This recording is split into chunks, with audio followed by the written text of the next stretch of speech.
Salut! Aujourd'hui, on va faire le premier rempotage de nos tomates. Alors, en ce moment, il n'y a pas beaucoup de lumière, c'est pas terrible. Moi, je les mets derrière, là. J'ai un petit chauffage au sol, mais c'est pas terrible du tout. Bon, là, je vais pas attendre qu'il y ait les premières feuilles, parce que ça a tendance à filer un petit peu. Donc, je préfère le faire tout de suite. Bon, c'est une petite Saint-Pierre, que c'est une semi-précoce. Prévoyez plutôt des variétés comme ça, précoces ou semi-précoces. C'est-à-dire que vous pouvez les récolter en fonction des régions de juin, juillet, si tout va bien, bien sûr. Et donc là, moi j'ai toujours fait un petit peu en avance. Donc là, on va les rempoter dans... Là, je vais vous montrer sur une petite barquette de 10. Donc moi, je les mets dans des petits godets de 8. C'est très bien, un petit godet de 8. Je prends un terreau d'excellente qualité de rempotage. Dedans, je mets un osmocote. Je mets vraiment un très bon engrais dedans. Parce que les tomates, ils ont besoin de beaucoup de nourriture. Et puis bon, moi je peux pas mettre dans ce genre de rempotage de l'urine, des choses comme ça, parce que ça c'est pour la vente de mes clients. Donc automatiquement, j'ai pas le droit. Mais pour vous, vous pouvez mettre des purins, des choses comme ça. Donc vous regardez bien. Par rapport aux petites vidéos que je vous ai faites sur comment utiliser le purin, les consous, du purin de consous, tout ça. Là, vous avez tout ce qu'il faut, même pour l'urine. Ça serait très bien pour l'urine. C'est-à-dire qu'à peu près tous les 15 jours, vous arrosez en urine dessus. Donc, il n'y a pas de souci. Achetez toujours un bon terreau. Mon terreau, moi, c'est du Classman. Donc, c'est une très bonne marque. C'est cher, mais au moins, je suis tranquille. Surtout, il existe Classman semi, Classman rempotage, Classman plantation. Vous voyez, c'est différentes... c'est surtout les terreaux qui sont tamisés en fonction de ça, et puis après on rajoute plus ou moins de ci, de ça dedans. Donc moi j'ai pas de souci avec cette marque là, et depuis des années je l'utilise et ça va. Comme ça moi je suis obligé d'être régulier, de pas pouvoir me dire est-ce que ce terreau cette année ça va aller. Donc là les petites tomates, on y va. Donc on prend un excellent terreau. Donc là d'habitude, vous voyez, contrairement comme je vous ai fait les petites vidéos sur les bulbes, tout ça, là, j'ai mis donc, ma tasse et demie, une tasse et demie, c'est-à-dire c'est l'équivalent d'un pot de confiture, normal on va dire. Donc j'ai mis ça sur 70 litres, mais ça vous regardez par rapport à l'engrais que vous allez utiliser, vous bien sûr. Ça c'est important, faut pas en mettre de trop, ça sert à rien. Et puis là, moi je vais être tranquille. L'avantage de l'osmocote, c'est que je suis tranquille. Jusqu'à la vente de mes clients, et après les clients eux ils mettront par rapport à l'environnement, par rapport au sol qu'ils ont, donc ça c'est important aussi. Après ils utiliseront les purins, des choses comme ça. Donc voilà, donc là ça va être du rempotage de racines nues. Après un peu plus tard, moi je vais faire ma grosse bataille en micromotte, mais là toujours en début d'année comme ça pour pas prendre beaucoup de place parce que je chauffe. Les autres je vais beaucoup moins les chauffer.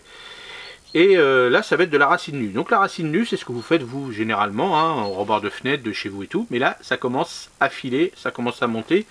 Donc là, il est temps. C'est pour ça que je ne vais pas attendre qu'il y ait les deux feuilles. Sinon, ça ne va pas le faire. Alors, je mets mes petites lunettes. Alors, ce qu'on va faire, on va détacher. Bon, les tomates, c'est pas compliqué. Faire le rempotage, c'est pas compliqué du tout. Donc là, on a une petite tige avec un tout petit peu de racine. Hop, hop. Et là, vous voyez, on va appuyer jusqu'à temps que les deux cotylédons, donc les fausses feuilles, on peut dire, aillent juste au beurre. Alors sans toucher bien sur le terreau, parce qu'il ne faut pas que ça pourrisse, mais jusqu'au beurre. Comme ça, vous verrez que par la suite, les premières feuilles vont arriver. Et là, il n'y aura pas de souci. Si, admettons, chez vous, vous n'avez pas de lumière, parce que ce qui va se passer, c'est que maintenant, il va falloir de la lumière, il va falloir continuer à les chauffer. Donc là, il va falloir au moins un minimum 15 degrés. Donc, le mieux, c'est ça. Bon, vous pouvez faire 10 degrés la nuit, mais ça retarde quand même. Donc le mieux, c'est 15-18 dans la journée. Allez, en dessous de 15 la nuit. Pas de trop.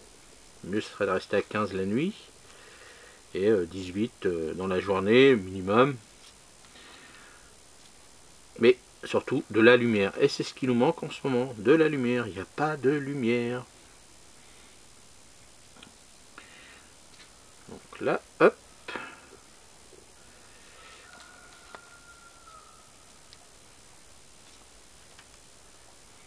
Donc bien souvent on peut choisir les plus beaux pieds. Hein.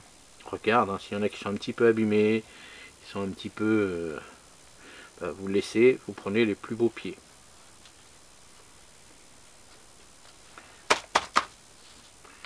Là, voilà, vous voyez, juste à la hauteur, vous voyez, comme ça, ça c'est parfait.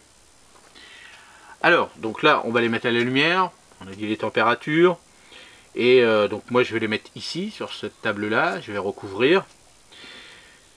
Après, une fois que les premières feuilles vont arriver, quand il y aura 3-4 feuilles, voire un petit peu plus, on pourra baisser un petit voile d'hivernage, mais si ça descend en dessous de 8 degrés, ça va stagner, ça va pas pousser. Donc ils vont être stressés, donc attention pour faire vos semis de tomates si vous n'êtes pas équipé. Hein. Moi je sais que, bon, j'espère qu'au mois de mars, ici, d'ici 15 jours, 3 semaines, il y aura des rayons de soleil où ça va chauffer. Donc j'espère. Dès lors que ça chauffe, bon, bah, ça peut monter à 25-30 degrés. Donc là, la plante, moi je vais la laisser la nuit à peu près à 15, donc elle va pas s'arrêter, elle va être bien. Et après, dans la journée, c'est à partir du matin, s'il y a du soleil toute la journée, bah, tout de suite ça va pousser. Donc ça va aller beaucoup mieux. Donc le plus important, chaleur, au moins 15 degrés minimum, lumière. Et là, on va pas arroser, parce que moi j'ai un terreau toujours humide. Hein, toujours quand vous faites, moi vous voyez, je mets ça dans un petit seau. Si vraiment il est sec, je remets un peu d'eau, je regarde, il faut que ça fasse une boule, faut pas que ça ait une petite boule. Quand je l'ouvre, il ne faut pas que ce soit gorgé d'eau quand je presse dessus, mais il faut que ça reste quand même en petite boule. Donc c'est comme ça qu'il faut faire, votre terreau est bien, et puis après l'arrosage, en fonction des tables que vous allez mettre, de la chaleur que vous allez mettre, bah, vous surveillez l'arrosage, donc au moins un minimum une fois à la semaine.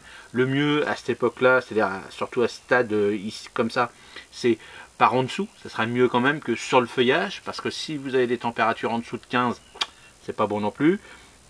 Donc c'est mieux par en dessous. Mais ça, vous allez adapter par rapport à comment vous faites. Moi, je vous montrerai à fur et à mesure l'évolution de mes petites tomates. Bon bah voilà, premier rempotage, il y en aura d'autres, hein, bien sûr.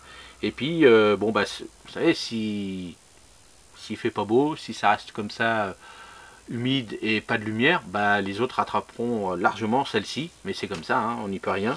On ne sait jamais ce qui se passe chaque année. Allez, dites-moi si vous voulez d'autres conseils pour le rempotage des premières tomates. Et puis, bah, n'hésitez pas à me poser des questions dans les commentaires, j'y répondrai avec plaisir. Allez, à la prochaine. Salut, merci.